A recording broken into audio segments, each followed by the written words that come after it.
Hi, I'm Abra, and I'm here to talk about the requirements in housing your pet rats. First of all, I need to stress that you always get at least two rats. Rats are very social creatures, and even if you could spend all day, every day with your pet rat, you could not replace a companion rat. It cannot interact with you the same way it would interact with another rat, and that's depriving of very enriching and healthy social interactions. Rats kept alone can sometimes develop depression and behavioral issues, even going to the extent of starving themselves because they're so lonely. So, really, you need to have at least two. Rats kept in larger groups have more complex, enriching social hierarchies. However, a pair of rats is just fine for someone who's starting out. Really, people are going to tell you that there are two ways to house your pet rats, in aquariums and in wire cages. Unfortunately, rats have extremely fragile respiratory systems. They often contract upper respiratory infections that can turn into pneumonia and eventually kill them if left untreated. Aquariums have extremely bad ventilation, which makes them trap smells that can be harmful to your rat's respiratory systems. They also have no climbing opportunities, and climbing is a very enriching activity for rats.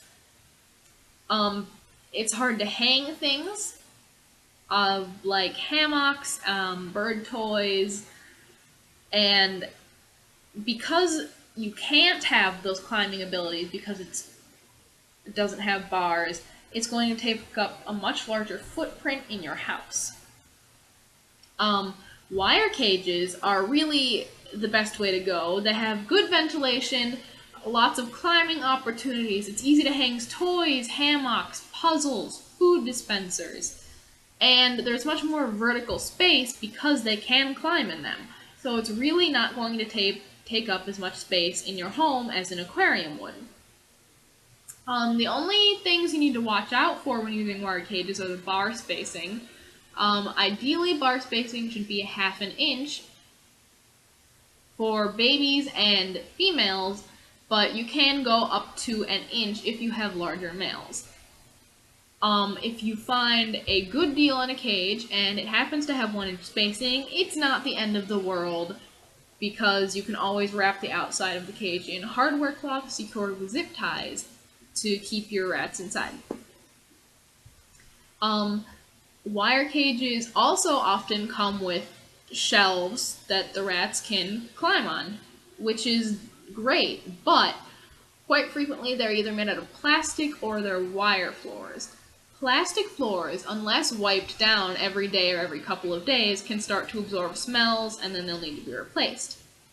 Wire floors can harm rats' feet, especially if they're larger than 1/4 inch by 1/4 inch squares, because their hind feet can get caught.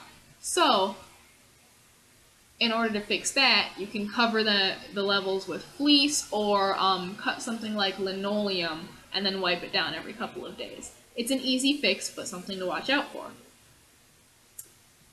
Each rat needs 2 square feet of space.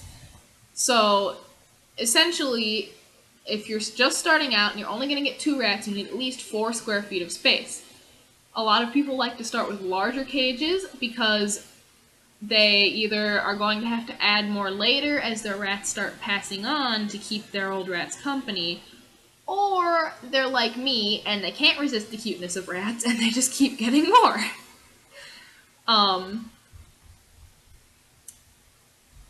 So, without further ado, I'd like to give you a couple of examples of good cages. I will try and include links below and how many rats they can fit. You can also look up rat cage calculators online that will tell you how many rats a cage can hold. And I will also try and include pictures of cages with interesting decorations so you can get some ideas from that.